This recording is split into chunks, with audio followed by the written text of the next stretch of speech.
After months of dodging any form of content related to the game, I finally got the chance to play Wuthering Waves. On May 17, 2024, Kuro Games has finally released Wuthering Waves, and as much as I would have loved to play it for a week straight, it just happened to be finals week at my school, so I was left with no choice but to minimize my gameplay to bits and pieces every now and then. Now, you might be thinking, how on earth am I going to be credible enough to talk about a game's balance when I simply have not played the game enough? That's ridiculous. And to that I say, you're absolutely right. So instead of talking about the balance of numbers and stuff, I would like to talk about how I felt playing the game and what I think I like and dislike about the game and its release. Full disclaimer here, all of the points that I make in this video are simply my perceptions and assumptions based off of my personal experiences from playing the product, and are in no way making an effort to represent the thoughts of any form of population from any kind of group. These are not fact. These are opinions. However, please do consider leaving your thoughts down below, as I do enjoy reading through your comments. And with that out of the way, I hope you enjoy the video, and I'll talk to you all at the end. With a number of gacha games that have fully cemented themselves within the market, it would be hard to imagine being able to stand out and garner a share of your own. Think about it.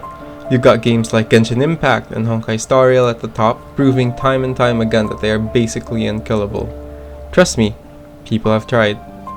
That is why when the game with the title Wuthering Waves suddenly hops into the conversation and being hyped up as the next big thing, it was understandable for people to have doubts.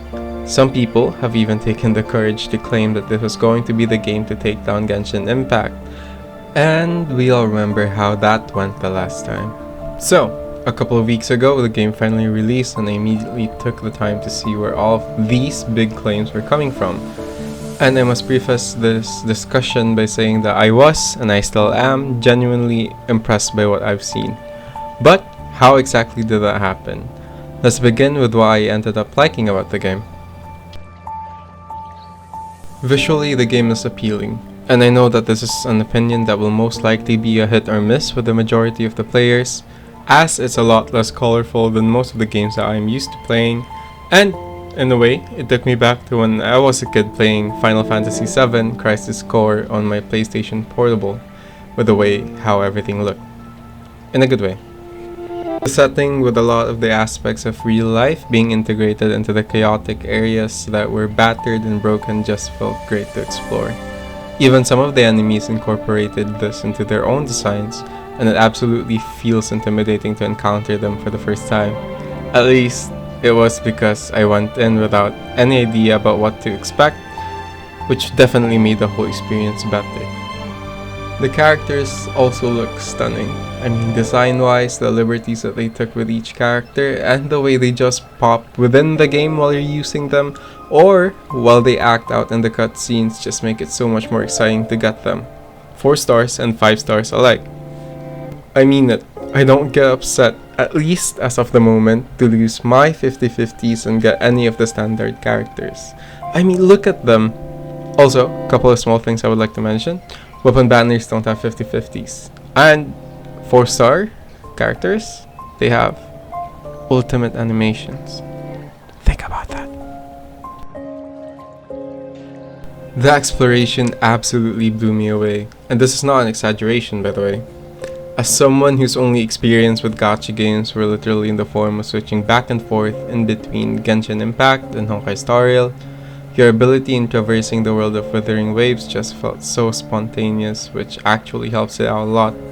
You get to run on walls, zip from one point to another at certain points, and even do flips on the corners of roofs. Like, that just blew me away the first time I saw it. For everyone who's about to head down to the comments to tell me off for once again bringing the other games into a video, you need to understand that the game is obviously heavily inspired by many of the things Genshin Impact provides. The same way Genshin Impact was heavily inspired by Breath of the Wild.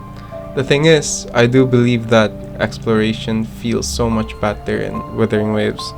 Have I even told you about how sprinting doesn't cost you stamina? I mean, look at that! Also, fighting stuff in this game is borderline addictive. Every successful dodge, parry, and combo that you get to do by utilizing the different units that you have just feels so good. In fact, it's so good that I go out of my way to look for enemies in the overworld, just so I can get to fight more. And that's saying a lot. Yes, even the overworld combat feels great. This is important because it directly correlates with the next system that the game has, which is their version of artifacts or relics for your characters. So, echoes are basically the game's version of equipment that you could put onto your units to further improve their performance in the game. If you play Genshin or Honkai Star Rail, echoes are basically the game's version of artifacts or relics. The main difference, however, is the way you acquire them. The main method available to the players in acquiring these echoes are by simply heading out to the overworld and eradicating every tacit discord that you see. And with the way the combat works, it never felt like a chore to me, and I find myself enjoying my time just simply using different characters in the overworld. However, I do admit that this is most likely going to change with how many stats that we have to take into consideration in building our echoes, but that's gonna take a while. I mean, yeah. However, no matter how many things the game has gotten right, there have also been things that I believe the game could definitely improve upon. First, the game optimization was really bad, and I mean really bad. Fortunately, I haven't been affected to the point that I couldn't play the game, but I have been fortunate enough to experience crashing and... Wait, what? They're fixing it? Nah, that can't be right. And they gave us free stuff? For complaining? In all seriousness, people are still out there experiencing performance issues, and even those with a fairly good device have found themselves experiencing them. There are also tendencies of the camera lock function freaking out all of a sudden, especially when you're fighting a boss with high mobility, which makes it feel like the camera is fighting you along with it. Second, the echo material drops are so bad. Wait, they're fixing that too? And they're giving away more free stuff? Another thing that a lot of people have raised their concerns about is with the story and the voice acting that comes along with it. Yes, I understand that this is simply an English VA issue mostly, and while I do agree that a lot of work is needed, I absolutely enjoyed seeing the performances of the likes of Jian. Thank you, Rover. The battle plan is clear. Mortefi. We've got good news and bad news. And this dying NPC, as they absolutely killed it. If you know, you know. Don't even get me started about Scar. Give it time, and I'm sure the rest will find their footing. As for the story, I agree that a majority of the starting chapters were paced poorly, but when it picks up, it just absolutely picked it up running. Probably going to put out a separate video for it soon, so I hope you guys look forward to it. In all honesty, I have never seen such a quick response from a developer in the way I have seen Kuro games. The game is nowhere near perfect, and I believe that it doesn't have to be. Although I don't think the game should have been released in the state that it was in, I do commend the speed of which they are attempting to improve things, and I do hope this isn't just a now thing. With the way they rushed the release of the game, I'd like to believe that it's because they were pressured into doing so with the crazy competition, especially with a game that's bound to release in a couple of days.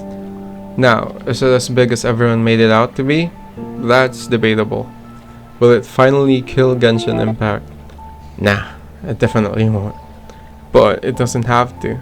Wuthering Waves can be just Wuthering Waves, and we can all continue to love it as its own separate thing, rather than exhausting ourselves in a war that we know is being fought tirelessly by people who have nothing better to do. Honestly guys, it's a game. Enjoy it as a game, criticize it as a game, and understand that it's all it's ever going to be. A game. Stay lovely, stay safe, our love out.